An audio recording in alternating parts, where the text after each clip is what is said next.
Na tela branca ao centro, o título em letras azuis informa: Aplicação de ferramentas computacionais para apoio ao ensino de matemática para alunos com deficiência visual.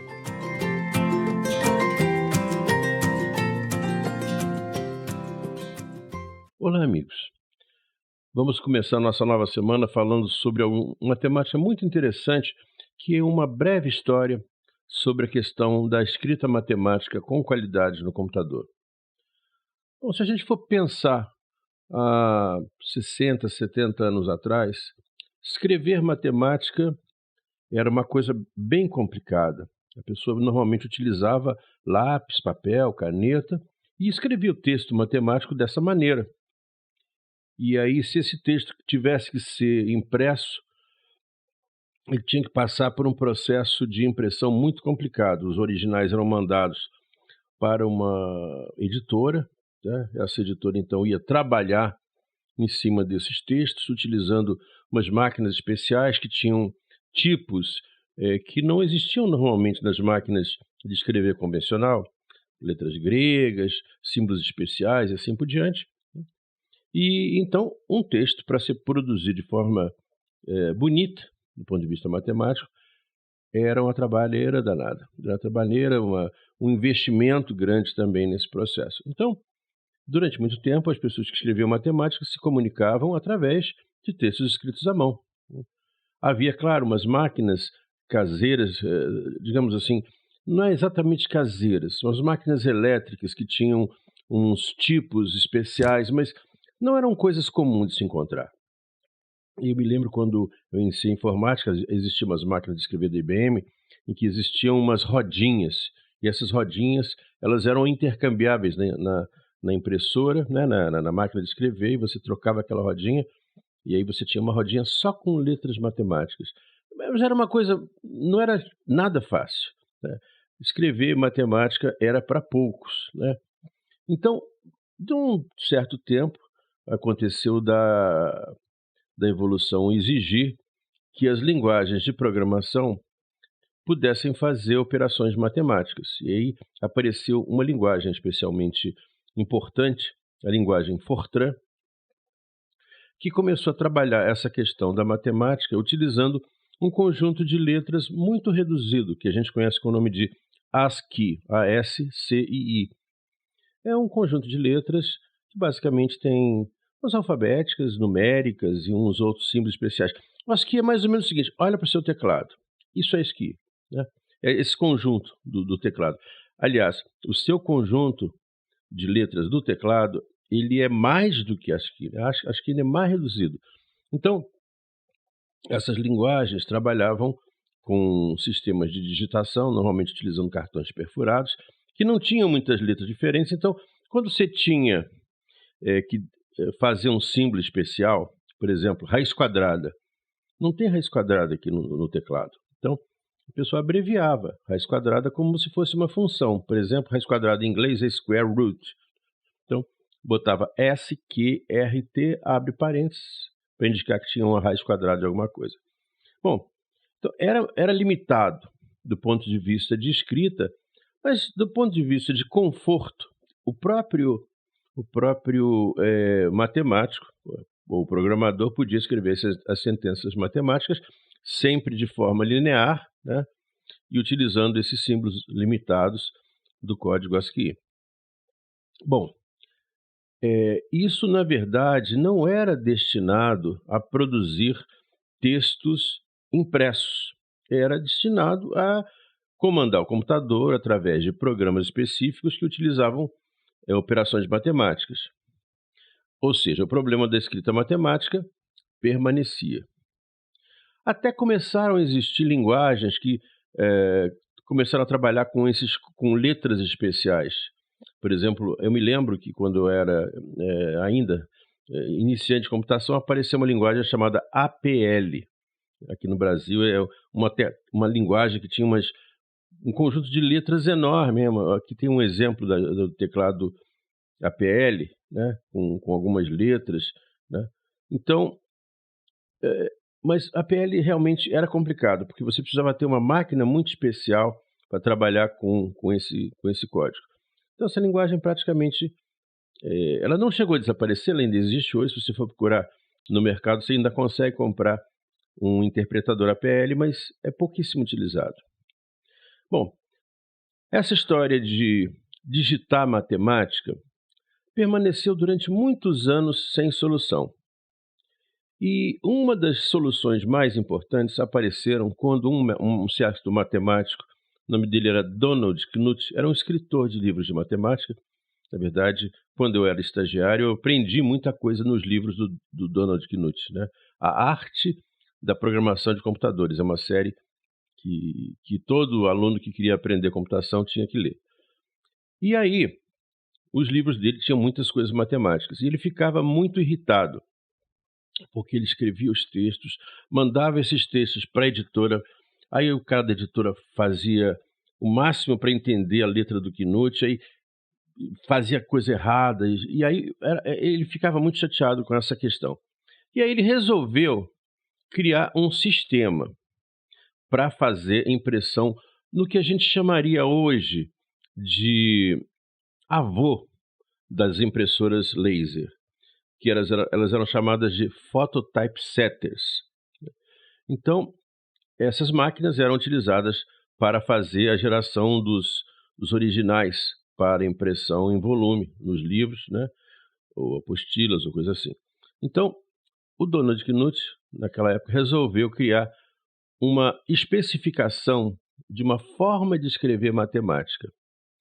E ele chamou essa forma de TEQ, T-E-Q, que a letra grega Ki, né? Ou tal, Ki, não sei exatamente. A gente fala TEQ, né? E se for escrever no computador, a gente escreve T-E-X, mas não é X, é Ki, a letra Ki grega, né? Então, ele escreveu esse interpretador, esse programa em que você digitava.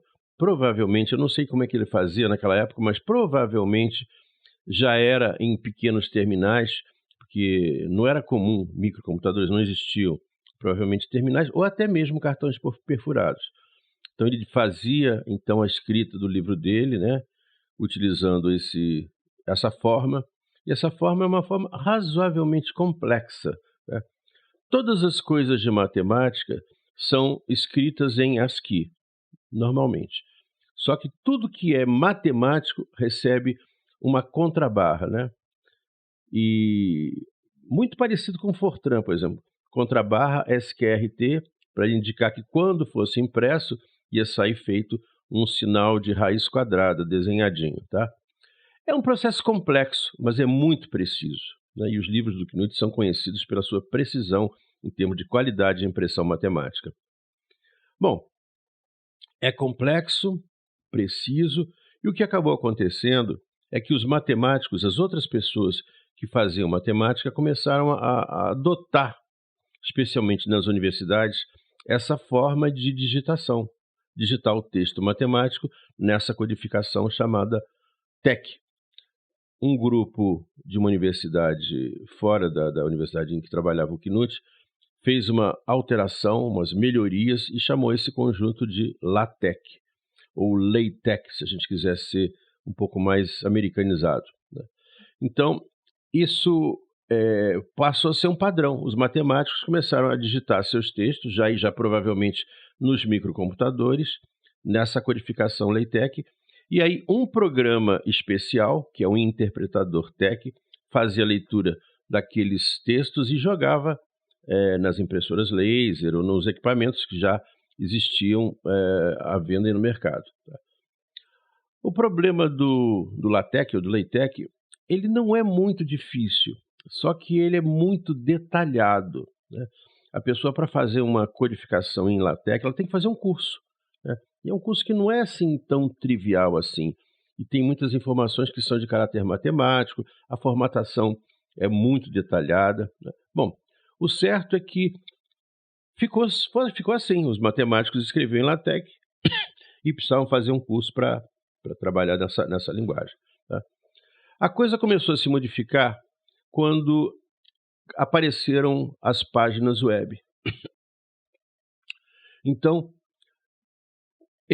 essa forma de produzir textos, que era o LaTeX, ela já não dava mais saída para jogar as informações na web, nos navegadores. Os navegadores utilizavam uma linguagem deles, que é chamado de HTML. E o HTML não tem previsão para símbolos matemáticos.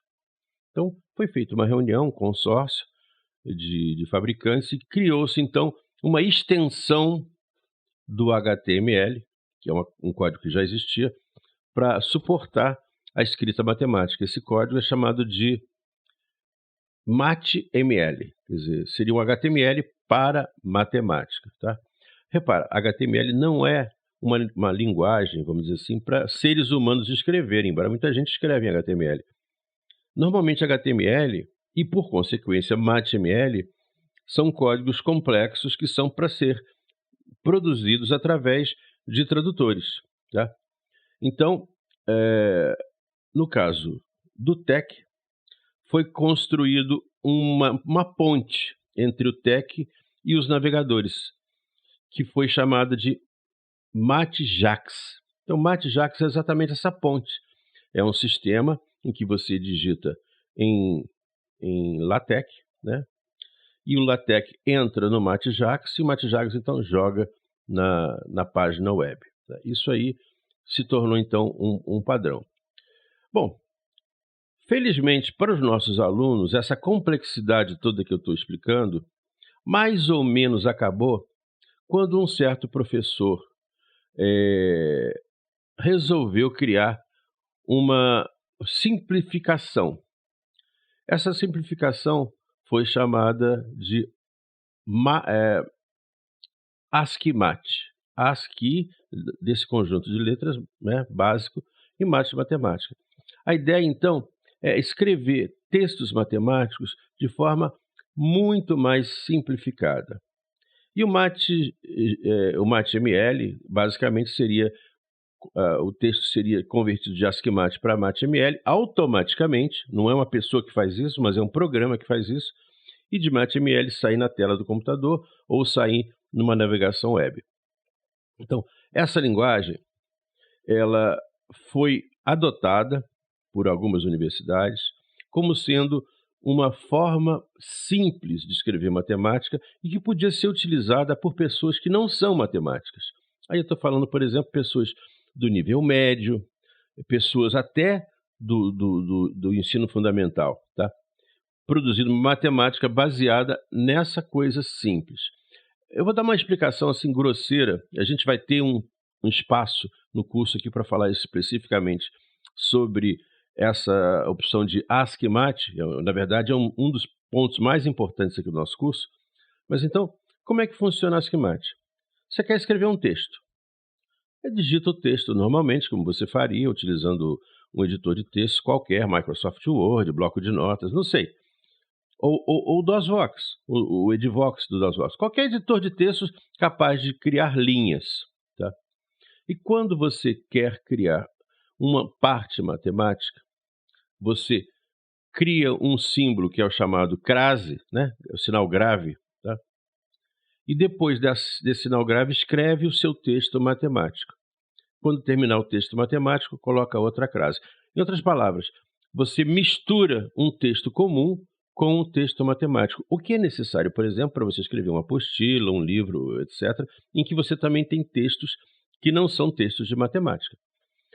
Bom, a gente vai estudar daqui a um pouquinho essa codificação do ASCII-MAT, mas deixa eu dar umas dicas, tá? Um caso bem simplesinho para escrever ASCII-MAT. Vamos escrever A ao quadrado mais B ao quadrado igual a C ao quadrado. A gente não consegue escrever isso num editor de textos convencional. Você bate A, mas como é que a gente faz ao quadrado? Então, tem uma simplificação no processo de escrita que é o seguinte: quando você tiver que subir, usa um circunflexo. Quando você tiver que descer, você usa um sublinhado. É uma convenção bem simples. Então, A ao quadrado seria A circunflexo 2, mais B ao quadrado, B circunflexo 2, igual, sinal de igual, C, circunflexo 2. Muito fácil de você trabalhar. Então, as convenções de Asquimate são assim, convenções muito simples que você aprende em segundos, né? Agora, são muitas convenções, porque a matemática é muito grande. Mas você que é um aluno, por exemplo, de segundo grau, de primeiro grau, você não usa muitos símbolos matemáticos, talvez use uns 10 ou 15, você decora aquilo ali rapidamente. Você usa raiz quadrada, você usa fração, você usa somatório, o subíndice, e não usa muito mais do que isso. Claro, as pessoas que estão fazendo um curso superior, aí vão usar símbolos de pertence, não pertence, símbolos diferentes, bom, N símbolos diferentes que a gente vai utilizar numa aula específica desse curso, tá? Então, é uma abordagem muito fácil, muito acessível, e as pessoas novatas conseguem utilizar o Asquimate com muita facilidade, muito fácil mesmo, tá? Bom, eu falei aqui de escrever matemática, mas se uma pessoa cega vai utilizar um editor de textos e escrever é basicamente muito fácil utilizando Asquimate, será que a pessoa cega consegue ler no computador aquilo que ela escreveu? Sim, porque a matemática, na verdade, ela não foi feita para ser lida. A matemática foi feita para ser olhada. E quando o cego precisa ler uma fórmula matemática, a coisa fica meio complicada. Bom, nós vamos dar uma solução para isso em breve, né? Numa próxima aula, nós vamos falar sobre o sistema Sonoramate, que é exatamente uma ferramenta para você poder ler o que você escreveu utilizando o Asquimate e até mesmo o LaTeX. Bom, há uma infinidade de programas hoje, nosso curso não tenta ser completo, mas nós vamos falar aqui sobre algumas coisas nas próximas sessões. Vamos falar sobre o editor de equações do Word, o Equation Editor. Vamos falar um pouquinho mais sobre o MathJax. Vamos falar sobre algumas calculadoras gráficas, como GeoGebra e Desmos. Bom, são muitas coisas interessantes que a gente vai olhar nesse curso. Mas a gente vai ter um foco. O nosso foco é o seguinte: tudo bem, existe uma certa quantidade de programas que são disponíveis no mercado. O que me interessa basicamente é o que eu posso usar com nossos alunos cegos. Esse é o nosso interesse. Já estão sabendo. Asquimate, com certeza. E que mais? Bom, a gente vai ver isso daqui para diante.